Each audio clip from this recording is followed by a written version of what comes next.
Gentlemen, it's time for our bi-monthly meeting. Tomorrow night, 7 o'clock.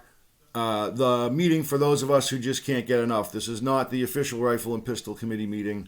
This is just kind of the mid-month meeting for those of us that are really interested in the planning and operations and stuff like that. So a couple of quotes for lead reclamation for the indoor range. I want to go over those with you guys and see if we can all get on the same page with that.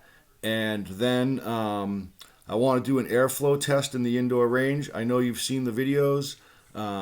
Seeing it in person is very helpful, but we also need to do another one with the ventilation on over the firing line, which I don't recall. We can't recall if we did it that way or not. So we'll do one of those. And then some more just general updates on where we're at with the indoor range and the strategy going forward. And then probably most importantly, we have Dan Kingan's rifle class coming up this Sunday. And for that class, he requires special kind of... Last year we had to make target holders that were long enough to extend down almost to the ground because there's a lot of shooting from prone, and we need the targets need to be much lower in their than they are when you're standing with a handgun. So last year we built like 5-6 foot long, maybe even longer target holders that were only 18 inches wide, so he could staple his paper targets directly to the wood.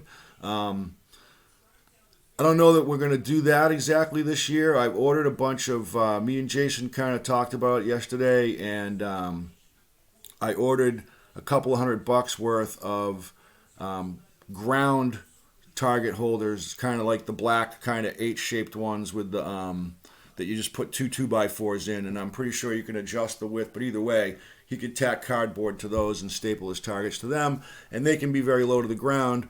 But alternately, they only had 10 in stock, and I had to order it in 2 separate 5-piece orders, and we're not sure that they're going to arrive in time.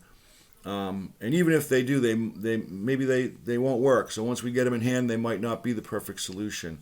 That being said, I think we need to plan on Saturday slapping together 10 or 15 of these things. Very simple. And also, he had a bottom cable. Some of you have probably been in the action range and seen the